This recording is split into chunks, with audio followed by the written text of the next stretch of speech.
A very good evening and thank you for joining us for Tuesday's edition of Primetime News. I'm Salima Shimwaifeleni Masipa. If it's your first time joining us, do subscribe, hit the like button and be sure to click on the notifications bell to stay up to date with the latest happenings locally and globally. Leading tonight's bulletin, a forensic report into the allegations of corruption and mismanagement at the cash-strapped national rail entity Transnamib by the Public Enterprises Minister has been concluded. Edward Mumbu Jr. gives us this report.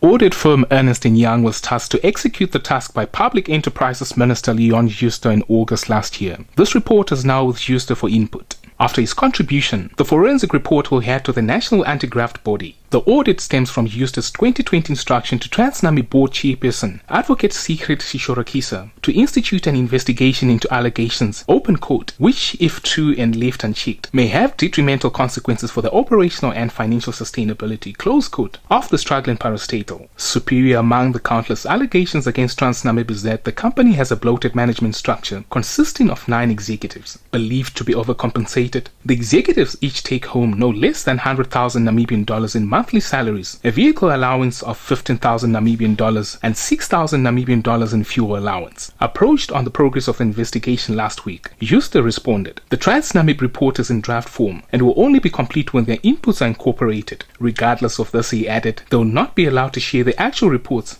because both, including the Agri-BSDF report, will be submitted to the ACC for their consideration, and any leakage of the contents might compromise further investigations." Moving on to police matters, Nampol has reached out to fuel suppliers in the country to provide them with fuel as police fuel station reserves have run dry due to a slashed budget.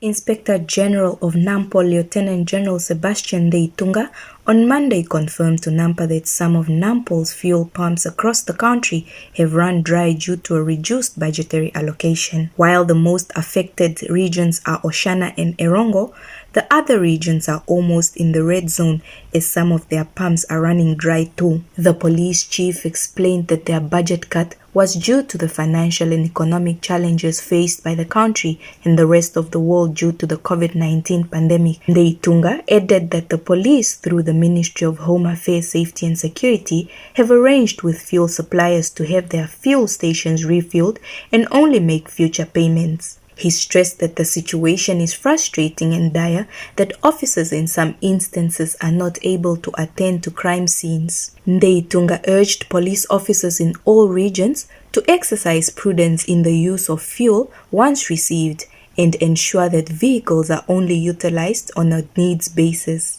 The Ministry of Home Affairs, Safety and Security has received 5.7 billion Namibian dollars for the 2021-2022 financial year compared to the 5.9 billion Namibian dollars for the 2020-2021 financial year. Reporting for Nampa News, Isabel Bento Ventuk. Staying in the Erongo region, police have confirmed the suspected double suicide of an elderly Swakopmund couple who were discovered at their home on Sunday morning. Isabel Bento is tracking this story and compiled this report. In an interview with Nampa on Monday, Namibian Police Erongo Regional Commander for Community Affairs Inspector Eleni Shapumba said the couple, along with their pet dog and cat, were discovered dead in their bedroom after their employee notified authorities. Shapumba explained that the employee needed to get hold of a laptop which was at the elderly couple's home. When she got to the residence, she was met by the note written, "Do not come to our bedroom, call the paramedics," which she did. He added that when the paramedics and neighborhood watch arrived, they found the couple along with their pets. The deceased, both foreign nationals, are yet to be identified as the police was still trying to trace their relatives through their respective embassies. Shapumba noted that investigations are still at its preliminary stage. In news further afield, the United States State Department on Monday advised the families of its government employees in Belarus to leave the country, this as fears grow of a Russian invasion of neighboring Ukraine. AFP brings us more on this developing story.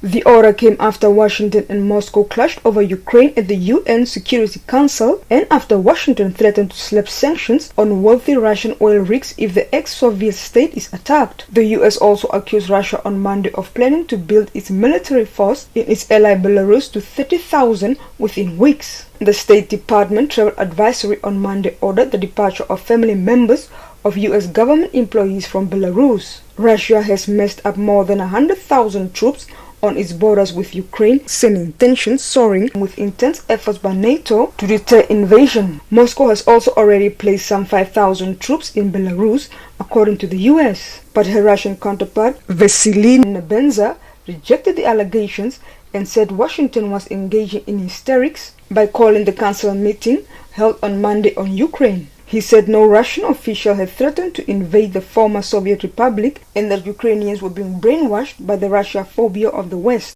Stand by for your top roundup.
The African continent dominates tonight's business and economic segment.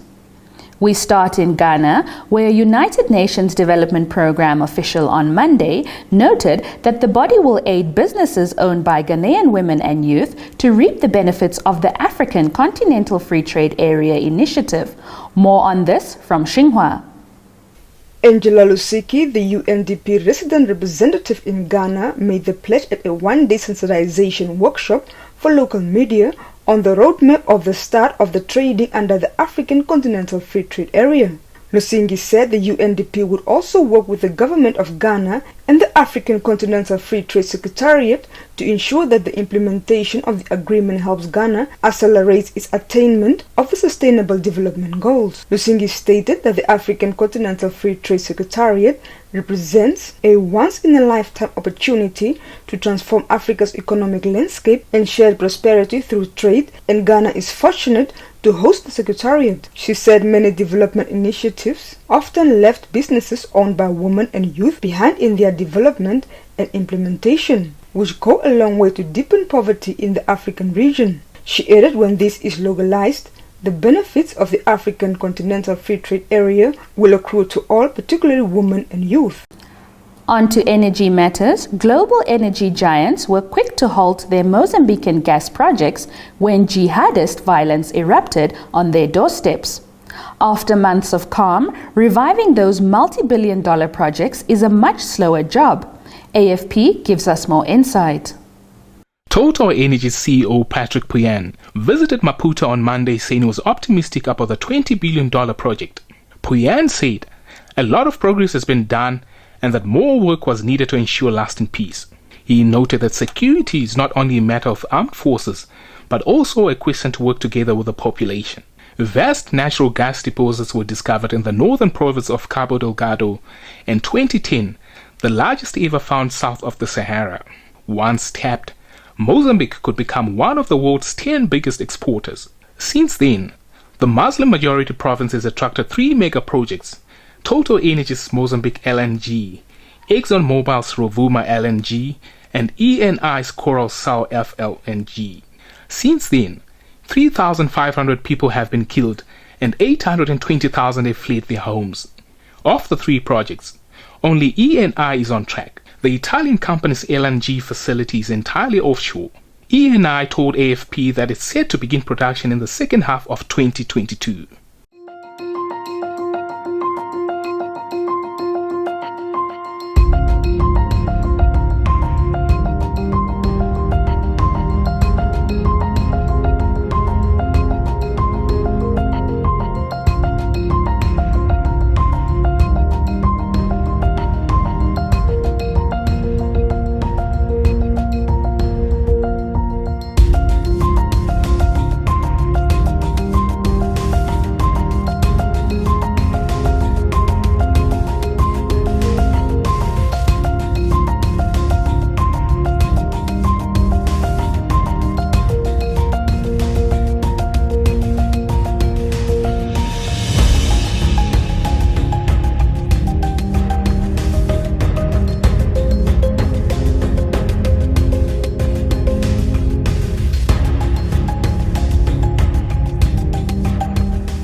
A warm welcome to All Things Sport on Sport Planet with me, Michael Madimba. We kick off the segment with news from the English Premier League. A flurry of big money moves before the transfer deadline at midnight Monday took Premier League spending to the second highest ever for a winter window. DPA breaks down the business for us. According to estimates from finance company Deloitte, the likes of Luis Diaz, Bruno Guimaraes and Rodrigo Bentancur in the last few days of January left the league's gross spending at £295 million. It is only the fifth time the £200 million mark has been breached, with January's 2018's £430 million figure out on its own, but this season's figure is in line with the best of the rest. The window 2 years ago accounted for £230 million of spending, peeping 2011's then record £225 million total, while £215 million were spent in January 2017. Dan Jones, head of Deloitte Sports Business Group, said this transfer window indicates that the financial pressures of COVID on Premier League clubs are easing, with spending firmly back to pre-pandemic levels and remarkably among the highest we've ever seen in January. The initial £37.5 million fee Liverpool reportedly paid for Diaz is the highest of the window, narrowly ahead of Guimaraes' £35 million arrival at Newcastle, who also paid £25 million for ex-Burnley striker Chris Wood. Lucas Digne was another player to move for more than £20 million from Everton to Aston Villa, while Bentancur's £19 million move to Tottenham stood out as the highest of deadline day. Staying with football, Barcelona have confirmed they will assist the Provincial Prosecutor's Office of Barcelona and the police department after finding certain irregularities during a forensic investigation into the club's financial situation under the previous board. DPA sheds more light on this. The Catalan Giants' financial issues in recent years have been widely reported, which led to club legend Lionel Messi having to leave for Paris Saint-Germain last year after La Liga denied his contract renewal due to the salary cap imposed on Barca as a result of financial mismanagement. Barca president Joan Laporta, who returned to the club for his second spell after winning the elections in March last year to replace the outgoing Josep Maria Bartomeu, commissioned a due diligence procedure from Deloitte, which revealed a due debt of about €1.1 billion and a loss of €481 million. Laporta was joined by the club's vice president, Eduard Romeu, and Joan Capena, a corporate lawyer contracted to work on the investigation, at a media conference today to outline the findings of the investigation. Laporta said payments without cause, payments with a false cause, or disproportionate payments were found, while Capena explained that the findings showed very serious criminal behavior. One of the more interesting revelations from Capena included a company apparently being created to work on commissions with the club, saying, "We are talking about millionaire amounts. There are payments to intermediaries without justification, non-existence or well above normal. Commissions of up to 33% have been detected, while only up to 5% is normal." A statement on the club's website following the news conference said that the allegations are not addressed at specific persons and that they are assisting prosecutors and police in order to support any clarifications and provide any evidence that they might need in order to thoroughly investigate the circumstances. Your sports roundup is up next.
And with that, we've come to the end of Tuesday's edition of Primetime News. Many thanks for joining us. A kind reminder that if you're new to this channel, please subscribe, like, share, and click on the notifications bell to stay posted on the freshest happenings locally and globally. Do add your comments as well in the comment section. Catch us on the morrow for another edition of Primetime News. From myself, Michael Madimba, and the entire production crew, it's good night.